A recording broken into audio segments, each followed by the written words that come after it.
Pada saat ini, Chen Ping mengingat semuanya. Tidak heran dia merasa kalau pemuda itu tampak tidak asing. Pria ini tampak mirip sekali dengan Huo Zhao. Saat berada di tanah Huoang, Chen Ping bertarung dengan Huo Zhao. Saat itu, Huo Zhao bukanlah tubuh aslinya, melainkan dipanggil. Meski begitu, Chen Ping bukanlah tandingan Huo Zhao. Pada akhirnya, dia mengandalkan kepemilikan Raja Iblis Awan Merah untuk mengalahkan Huo Zhao. Pemuda ini kemungkinan besar adalah putra Huo Zhao. Memikirkan hal ini, Chen Ping menjadi gugup. Dia baru saja tiba di surga belum lama ini. Akankah dia bertemu seseorang dari kuil? Dia memiliki kebencian yang mendalam terhadap kuil. Kalau saja kuil tahu bahwa dia kini telah tiba di surga, mereka pasti akan memburunya dengan segala cara. Chen Ping sekarang hanya ingin meninggalkan kota Flying Tiger sesegera mungkin dan tidak mengungkap identitasnya. Hal terpenting sekarang adalah meningkatkan kekuatanmu. Setelah kekuatanmu meningkat, kamu tidak akan takut diburu oleh kuil. Hal lainnya adalah menemukan Su Yuqi dan Ning Xi sesegera mungkin. Kedua orang itu juga dituntun ke surga melalui jalan tersebut. Tak apa jika mereka pergi ke wilayah manusia, tapi akan merepotkan jika mereka pergi ke wilayah manusia binatang atau iblis. Chen Ping belum tahu bahwa darah Su Yuqi dan Ning Xi telah lama menjadi darah klan iblis. Dengan cara ini, Chen Ping dan yang lainnya mengikuti guru Huo dengan patuh. Melihat penampilannya yang sok, meskipun Chen Ping benar-benar ingin menghajar Master Huo, dia tetap menahan diri. Tak lama kemudian, guru Huo tiba di sebuah rumah besar, yang didekorasi sangat mewah. Setelah berhenti di pintu, guru Huo melambaikan tangannya dan berkata, "Kalian semua kembali, saya ingin pulang." "Ya, Tuan." Tim prajurit ini semuanya berhentil. Setelah Tuan Huo memasuki rumah besar itu, cahaya putih segera menyala di dalam rumah besar itu. Saat cahaya putih membubung ke langit, sosok guru Huo menghilang. Melihat cahaya putih itu, Chen Ping sedikit mengernyit. Sebenarnya ada susunan teleportasi di halaman orang ini. Tampaknya dia menggunakan susunan teleportasi untuk memindahkan dirinya ke kota kecil di pegunungan. Jika tebakanku benar, Huo Zhao mungkin ada di kota kecil itu. Baiklah, ayo kita semua berangkat. Seorang prajurit melambaikan tangannya dan semua orang bubar. Para prajurit ini tidak mau berperilaku baik, dan sekarang setelah mereka bubar, mereka dapat melepas baju besi berat mereka dan beristirahat dengan nyaman. Para prajurit melepas baju besi mereka satu persatu, tetapi Chen Ping dan 4 orang lainnya tetap memakainya. "Saudaraku, kita semua sudah bubar. Mengapa kamu masih mengenakan baju zirahmu? Apakah kamu tidak ingin beristirahat?" Pada saat ini, prajurit yang baru saja berbicara dengan Chen Ping berjalan mendekat dan berkata, "Oh, saya khawatir Tuan Huo tiba-tiba keluar, dan sudah terlambat untuk memanggil kita." Chen Ping berbohong. Jika mereka melepaskan baju besinya, mereka akan dikenali dalam sekejap. Tuan Huo tidak akan kembali dalam waktu dekat. Tidakkah Anda lihat bahwa dia sudah menggunakan susunan teleportasi untuk pulang? Rumah besar ini hanyalah tempat peristirahatannya sementara. Dia tidak akan tinggal di sini. Lebih baik kau lepas baju zirahmu. Sangat tidak nyaman memakainya. Tanpa diduga, orang ini cukup antusias. Dia berjalan mendekati Chen Ping dan melepas helm dan baju besinya. "Kakak, sebaiknya aku pakai saja. Aku terlalu jelek dan aku takut membuatmu takut."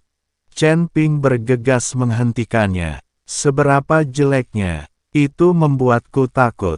Ketika pria itu berkata demikian, dia melepas helm Chen Ping.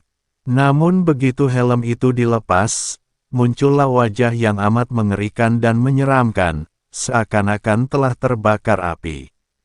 Sial, prajurit itu begitu ketakutan hingga helm di tangannya terjatuh ke tanah. Aku bilang aku takut membuatmu takut, tapi kamu tidak mendengarkan. Chen Ping segera mengenakan helmnya. Menakutkan sekali. Apakah kamu terbakar api? Prajurit itu menarik napas dalam-dalam, wajahnya penuh dengan ketakutan yang tak kunjung hilang. Tetapi pada saat ini, sebuah suara cepat dan tajam tiba-tiba terdengar, dan wajah prajurit itu tiba-tiba berubah. Seorang tahanan telah melarikan diri dari penjara surgawi. Dia adalah seorang kultivator wanita dari ras manusia. Semua prajurit siap bertempur segera. Suara cemas terdengar di udara. Sialan, kau ingin membuatku lelah setengah mati. Para prajurit yang telah menanggalkan baju besinya bergegas mengenakannya kembali dan berlari mengelilingi kota dengan gugup.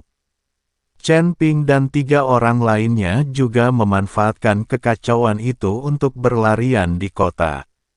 Awalnya, Chen Ping berencana pergi ke kota kecil di pegunungan untuk melihatnya, tetapi sekarang setelah dia tahu bahwa Tuan ke-8 Kul, Huo Zhao, ada di kota kecil itu, dia memutuskan untuk tidak memprovokasi dia. Sekarang kita hanya dapat menemukan cara untuk meninggalkan kota Feihu dari arah lain tanpa membuat Huo Zhao khawatir. Mari kita manfaatkan kesempatan ini untuk mencari tempat bersembunyi. Terlalu pengap memakai baju besi ini, kata Chen Ping. Baiklah, mari kita cari tempat bersembunyi dulu. Feng Xian juga setuju. Keempat pria itu menemukan tempat tersembunyi dan berencana untuk melepaskan baju besi berat mereka. Namun saat mereka hendak melepaskan baju zirahnya, tiba-tiba datanglah cahaya pedang yang tajam. Serangan pedang yang tiba-tiba ini mengejutkan Chen Ping dan 3 orang lainnya. Saat Chen Ping memikirkannya, pedang pembunuh naga muncul seketika dan langsung menghalangi cahaya pedang.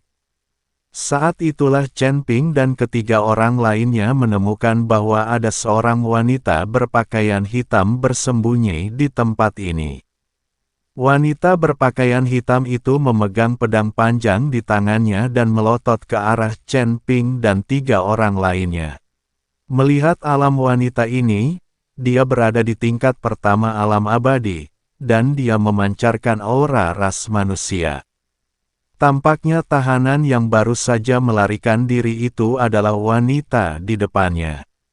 Setelah diblokir oleh pedang, wanita itu menyerang Chen Ping dan yang lainnya lagi.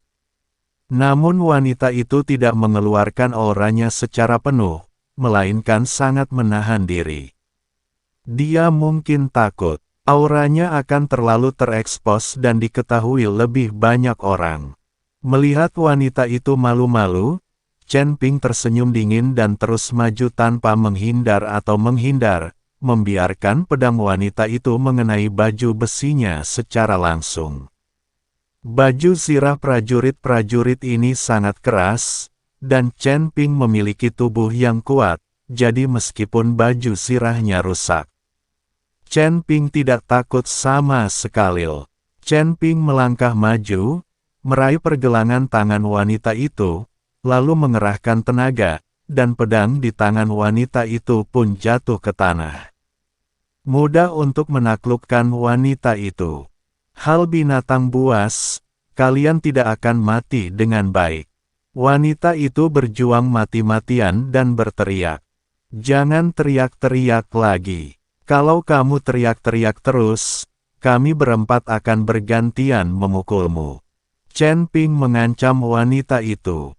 Ketika wanita itu mendengar ini, dia tampak sedikit takut dan menutup mulutnya. Bayi tersipu dan berkata, "Menantu laki-lakiku tersayang, jangan bicara omong kosong.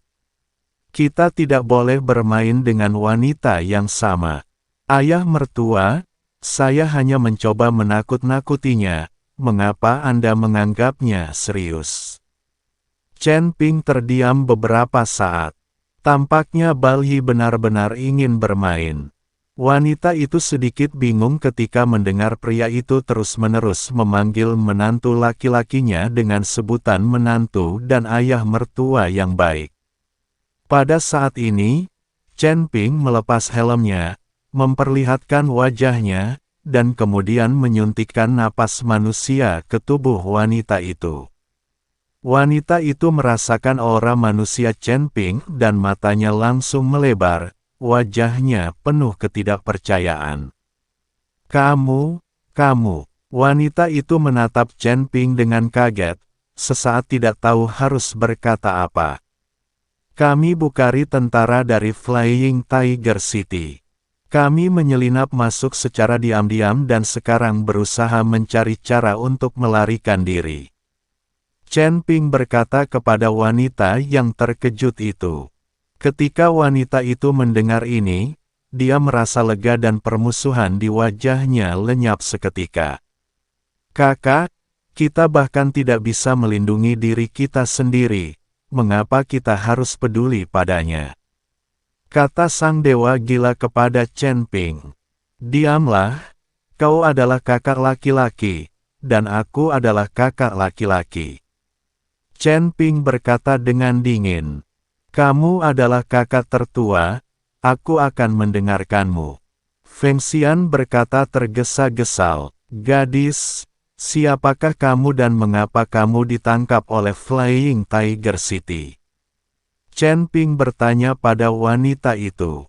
Karena wanita itu berada di alam para dewa yang tersebar, tidak mungkin dia hanya dibawa ke sini oleh Dao Agung.